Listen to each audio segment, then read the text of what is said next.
qui va gérer les différents biens et fonds qui seront récoltés durant cette campagne, qui ne se terminera qu'une fois la guerre finie. Ces personnes qui vont être choisies pour faire partie de la commission doivent faire preuve d'une moralité sans faute et être intègres et disponibles. C'est de viva. Alors, ici, mes frères, c'est une question de savoir si le peuple congolais est capable de gérer son pays. La question qui est devant nous, la difficulté qu'on nous met devant, c'est celle de savoir si nous sommes un peuple capable de gérer ce pays. Si nous ne sommes pas capables, alors pourquoi faisons-nous de la politique? Si nous sommes dans un parti politique, ce n'est pas pour conquérir les pouvoirs, disons-nous. C'est pour cela, non? C'est pour diriger les pays, n'est-ce pas? Oui. Alors, si nous ne savons pas diriger les pays, comment voulons-nous demain devenir des autorités dans ces pays? Si nous ne sommes pas capables de gérer ces moments, nous ne serons jamais capables de gérer ces pays.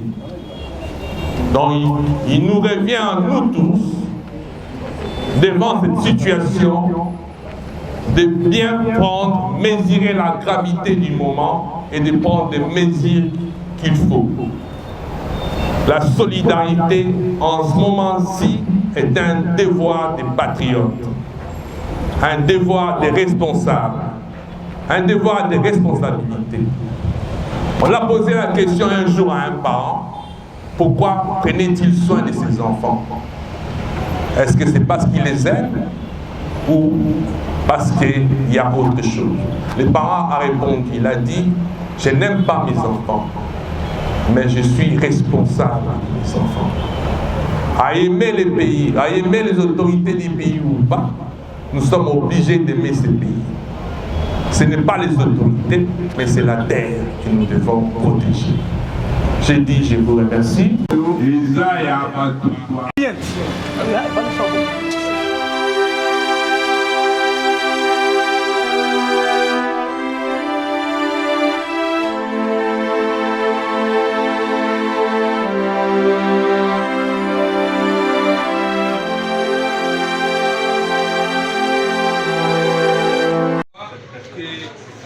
Les armées sont au front, les hommes vont au combat. Dans les temps anciens, les femmes restaient à la maison pour rester dans la ville, pour protéger la ville et travailler à la place de leurs hommes, leurs maris, et remplacer aussi les maris au travail. Ce qu'on avait appelé à l'époque l'effort de guerre. L'effort de guerre, c'est l'effort patriotique que chacun de nous fait sans condition. C'est inconditionnel de faire l'effort de guerre. Ça ne demande aucune condition. Parce que ça va de la responsabilité de chaque citoyen. L'effort de guerre. L'effort de guerre, c'est aussi dire que nous sommes capables de prendre en charge nous-mêmes notre pays. Voilà pourquoi nous avons aujourd'hui organisé cette cérémonie de lancement des collectes de fonds pour l'effort de guerre, parce que nous sommes capables. Nous sommes capables et responsables demain de prendre des décisions, de diriger ce pays. Voilà. Pouvez-vous lancer un message à la population merci de l'Est? À la population merci à l'Est du pays, nous disons que nous sommes avec vous. D'ailleurs, c'est pourquoi nous faisons cet effort. Cet effort de guerre pour vous envoyer un peu de nous, un peu de notre compassion, un peu de notre amour, vous dire que nous sommes là avec vous. Ne vous laissez pas avoir, combattez, soyez forts, parce que ça va aussi de votre responsabilité. Je sais que les moments sont durs pour vous là-bas, c'est pourquoi ici, nous à Kinshasa, je demande à chaque parti politique, à chaque corps qui compose l'État, qui compose la nation congolaise, les églises, les associations, de mettre la main dans la poche, de s'y mouiller un peu de retrousser les manches pour accompagner l'effort de guerre. L'effort de guerre aussi, c'est un moment où la structure de l'État change profondément. Les acteurs aussi prennent des comportements qu'ils n'avaient pas avant. Les facteurs dans la vie changent. C'est-à-dire que pendant l'effort de guerre, la structure de l'État change. C'est-à-dire que les acteurs aussi, par exemple, l'industrie aujourd'hui, nous devons fabriquer des armes. Nous devons avoir une réserve en ce qui concerne l'alimentation. Nous devons faire des réserves. En fait, c'est le comportement qu'on doit adopter aujourd'hui. Faire des réserves alimentaires, déjà en avance. Avoir des sacs de riz, hein, n'est-ce pas, en réserve. Avoir du maïs en réserve. C'est comme ça que nous devons nous comporter à l'avenir, désormais aujourd'hui. Parce que quand il y a guerre, il n'y a plus à manger. Mais si nous avons des réserves, nous pouvons manger et continuer à faire la guerre. Avant on appelle ça Mokonzamboka, matondo mingi, matondo kona bolingo oya la kisi. Tozeli bandaka la dose à Mokonzamboka a décidé. Tolero tozi oya biso Mokonzamboka ko décider. Merci mingi. Merci mingi. Merci chef de l'État. On a tangi comme on a yo. Félix Antoine Tshisekedi Tshilombo. Merci mingi papa.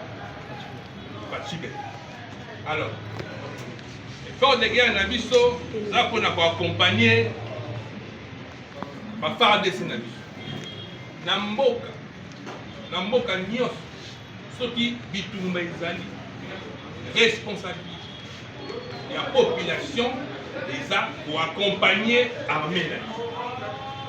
Les Arabes n'ont même pas choix, ils ont obligation. Ce qui dit tout maintenant en Mboka, chaque partie en Mboka, ça veut dire qu'il compose aux Mboka. Moi, si mon bali, moana, biso nyonso, et bongi doit accompagner l'armée na biso. Ils ont responsabilité. Ce qui guerre c'est responsabilité. Pour quand on vote à moana, vote à mon team. Soit soit nous sommes responsables devant moi. Et le Congo, nous sommes responsables pour la Congo.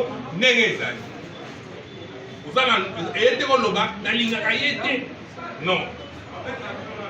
Vous avez le droit de sous-souter. Vous avez la guerre, vous avez la responsabilité de la responsabilité. Voilà pourquoi il faut que ça va sortir. La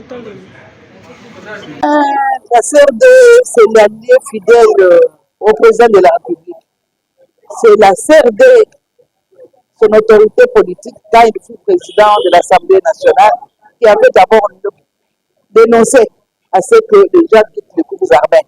Les gens prenaient toujours ça comme à la légère. Aujourd'hui, c'est la catastrophe.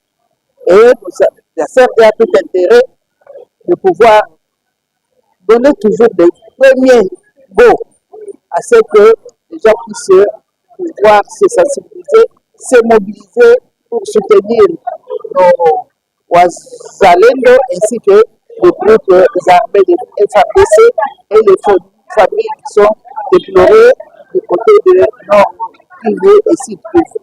L'autorité politique s'est déplacée pour aller échanger avec la population. C'est-à-dire, la CRD, c'est un parti politique à proximité. Il est toujours à côté de la population pour faire entendre et échanger, écouter les désirata de la population. Nous demandons au chef de l'État d'avoir une oreille attentive auprès de notre patriarche Bosso Diakonda pour que tout ce qu'il est en train de nous dire, il prenne ça en considération. C'est un homme honnête, c'est un homme calme et il n'a pas intérêt à pouvoir détourner pour quoi que ce soit.